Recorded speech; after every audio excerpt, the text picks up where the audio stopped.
Class 5. The other day we have seen the relation between soil and water. Today, in our environment, at page 23, we shall study care and nutrition, uses and harmfulness. Sudhamoy noticed some thread like things on the ground, but they are not threads. He showed them to Sher. Sher saw and immediately said, "These are earthworms." Sudhamoy সরু সরু সুতোর মতন খানিকগুলো জিনিস মাটিতে পড়ে থাকতে দেখলো, কিন্তু ওগুলো সুতো নয়। সে স্যারকে ওইগুলো দেখালো এবং স্যার দেখে সঙ্গে সঙ্গে বললেন এগুলো হলো কেঁচো। The soil has dried under the sun. রোদে মাটিটা শুকিয়ে গেছে। These earthworms died and their bodies have dried and mixed with the soil. আর এই সমস্ত কেঁচোগুলো মারা পড়েছে এবং তাদের শরীরগুলো শুকিয়ে মাটির সঙ্গে মিশে গেছে। Minati said, sir, aren't they natural constituents of soil? Minati বলল, স্যার, এগুলো কি প্রাকৃতিক উপাদান নয় মাটির? Yes, they are the natural beings of soil.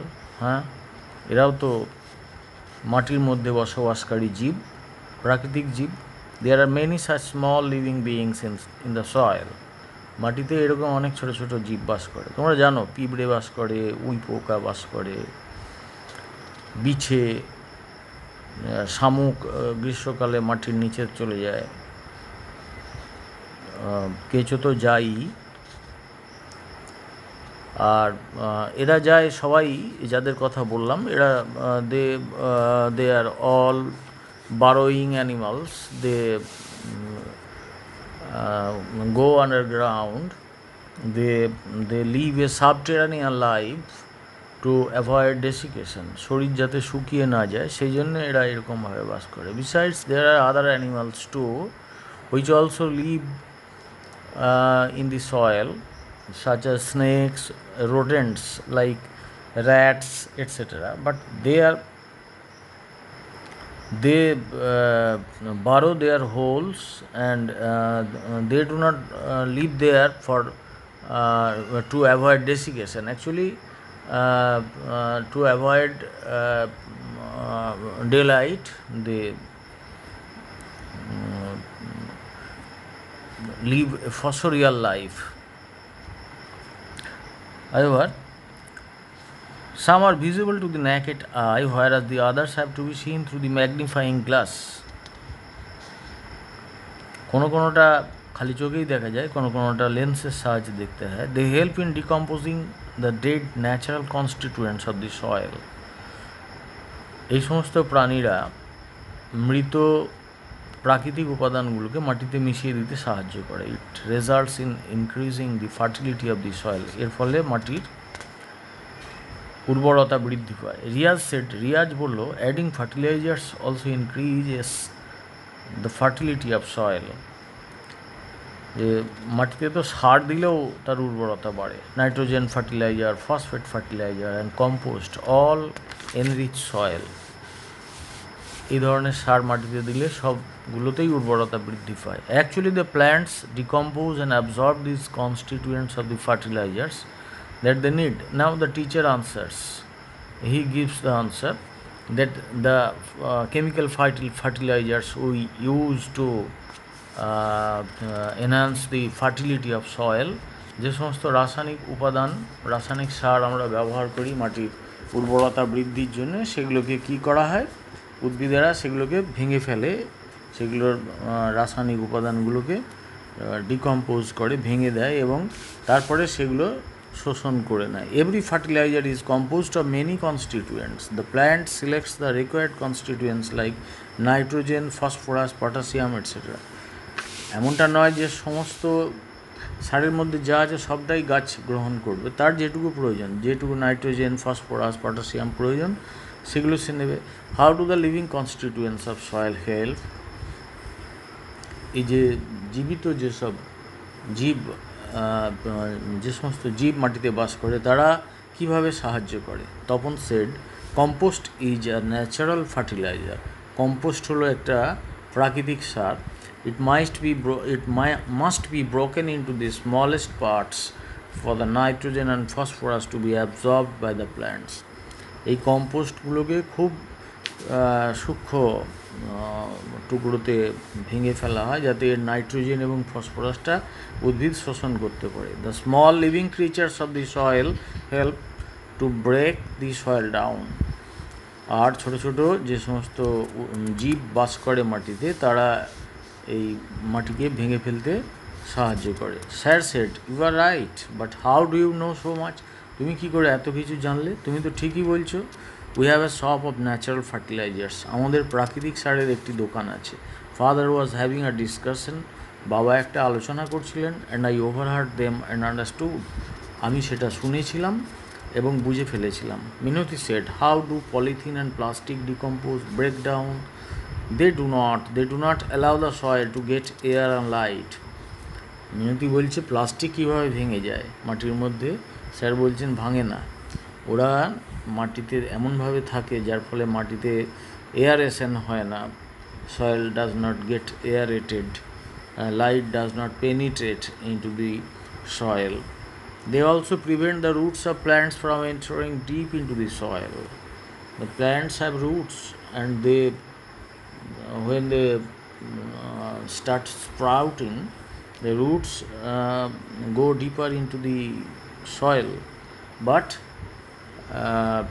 the polythene pieces, they prevent the roots from going deep into the soil. It becomes difficult if the roots do not firmly enter the soil. যদি মূলগুলো যদি দৃঢ়ভাবে মাটিতে না ঢুকে, মাটিতে ঢুকতে না পায় এবং দৃঢ়ভাবে মাটিটাকে আঁকড়ে ধরতে না পায়, তাহলে কী হবে? Storms can lead to uprooting of trees and plants. তাহলে ঝড়ে এগুলো আপরুটেড হয়ে যাবে, এরা মূল সদ্য উপড়ে পড়ে যাবে। যেটা হালে যে ঝড় হলো আমফান, তাতে তোমরা দেখেছো অনেক গাছ পড়ে গেছে শহরে। রিয়াজ সেড, রিয়াজ বলল, plastic and polythene are enemies of soil. Plastic, polythene এগুলো হচ্ছে মাটির শত্রু। They should be collected in a single place. এগুলোকে একটা নির্দিষ্ট জায়গায় কালেক্ট করা উচিত, সংগ্রহ করা উচিত। And also care should be taken that they do not fly away. এবং খেয়াল করা উচিত যাতে সেগুলো উড়ে না যায়। The usage of polythene as covers should also be reduced. কোনো কিছুর আবরণ হিসেবে পলিথিন ব্যবহারও কমিয়ে দেওয়া উচিত। Then golden paddy from the soil in the next page. Cultivation of paddy requires a field with stagnant water.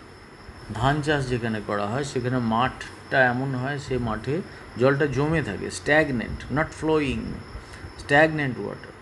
The saplings are small, ধানের চারা গাছগুলো খুব ছোটো ছোটো। দে আর আপরুটেড, সেগুলোকে প্রথমে শিকড় সদ্য তুলে ফেলা হয়, অ্যান্ড প্ল্যান্টেড, দিয়ে তারপর আবার পোঁতা হয়। They must be submerged in water for the roots to hold the soil. The paddy plants are called semi-aquatic plants, অর্থাৎ আধা জলজ প্রাণী। সুতরাং এদের এই মাটিতে যে রুটগুলো মাটিটাকে ধরবে, তার জন্য এদের মাটির ওপরে খানিকটা জল থাকতে হবে। Before the saplings are planted, the soil is made turbid. এই চারা গাছ রোপণ করার আগে মাটিটাকে কাদার মতন করে নেওয়া হয়। Prolonged rainfall helps in creating a water stagnant field. দীর্ঘদিন ধরে বৃষ্টি হলে জল জমে যায়, সেরকম মাঠ তৈরি হয়, মাঠের মধ্যে জল জমে যায়। অ্যাট দ্যাট টাইম, সেই সময়, দ্য সিড প্যাডি, মানে যেটাকে বীজ ধান বলা হয়, আর taken from the seed bed and replanted. Actually I hope that you know it. At first, the paddy seeds, means paddy, are sown in a field, in a prepared field, and from the seeds are grown the plants. The small seedlings are grown, and when they grow up to a certain height, suppose 6 inches to 10 inches, they are uprooted once again they are uprooted, and then they are uprooted from the seed bed, and then replanted. This is a type of paddy cultivation, but nowadays I have seen it that only seeds are being planted, and from those seeds plants are grown, and no second time uprooting from the seed bed and replanting is required. But of the two types, the one that is being said in your textbook is prevalent in our uh, fields. The farmers prefer this type of cultivation because, in their opinion, this for this the production of paddy is very high for this type of cultivation. However, next sentence, Aparna had never seen the process of cultivation. এই ধান চাষ সে কখনো দেখেনি। সে আসছে বললো, what is seed paddy? এই বীজ ধানটা কি? সমীর বললো, first the seeds are sown in small area called seed bed. প্রথমে ধান বীজগুলো ছোট জায়গায় ছড়িয়ে দেওয়া হয়। সো মানে বোনা, বুনে দেওয়া হয়, সেটাকে বলা হয় সিড বেড মানে বীজতলা। A large number of saplings are planted close together. Those plants are called seed paddy. Sapling মানে চারা গাছ, সিডলিং স্যাপলিং এই কথাগুলো ইউজ করা হয়। চারা গাছ সেগুলো হচ্ছে যে ঘন হয়ে সব জন্মায়। Those plants are called seed paddy. তখন ওই যে ছোটো ছোটো স্যাপলিংসের কথা বলা হচ্ছে, ওগুলোকে বলা হচ্ছে বীজ ধান। When they are about a foot high, যখন আমি তোমাদের বললাম 10 ইঞ্চের মতন, তো মোটামুটি এরা বইয়ে বলছে 1 ফুটের মতন যখন হয়। অ্যাকচুয়ালি যেখানে জমিতে বেশি জল থাকে, আমি দক্ষিণ 24 পরগনায় দেখেছি, মেদিনীপুরে আছে, সেখানে একটু বেশি লম্বা সিড স্যাপলিংস দরকার হয়। আর যেখানে অত জল থাকে না, সেখানে 6 থেকে 10 ইঞ্চি হলেই হবে। They are replanted with distance of a span রাফলি 9 inches বিটুইন দেম। 9 ইঞ্চ ব্যবধানে সেই গাছগুলো বীজতলা থেকে তুলে নিয়ে সেই গাছগুলো পুনরায় রোপণ করা হয়। স্যাড said the soil that is easily made turbid also holds water easily.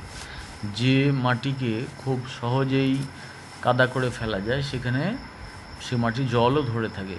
Such soil is suitable for paddy cultivation. এই ধান চাষের জন্য এরকম মাটি হচ্ছে সুটেবল, উপযুক্ত। Go to a nearby area of paddy cultivation. Most of you have roots in your villages, in your countryside. Try to visit the place in July, August, and then see for yourself how paddy is grown, how paddy cultivation is done by the farmers. Go to a nearby area of paddy cultivation and collect a sample of soil from there. And you are told to collect a sample of soil from that place. Taste and try to find out the type of soil. Now, in the previous chapter, you have seen you have known how to find out the type of soil. Here also, you will have to collect some samples, and then you will try to find out the type of soil. Write your observations. Illustrate your experiment with a neat diagram. এটা পরিষ্কার ছবি দিয়ে তোমার এক্সপেরিমেন্টগুলো তুমি বর্ণনা করে লিখে রাখো। Today is the end of page 25. With this, the golden paddy from the soil ends, and I remember that the lesson I read out today once again at pages 23 and 24 were also taught in the previous class. So you will study those 2 pages as well as page 25. so that you can give the answers. And again I am telling you that sometimes teacher asks the questions, sometimes students ask the questions, and the teacher gives the answers. This way this book is written.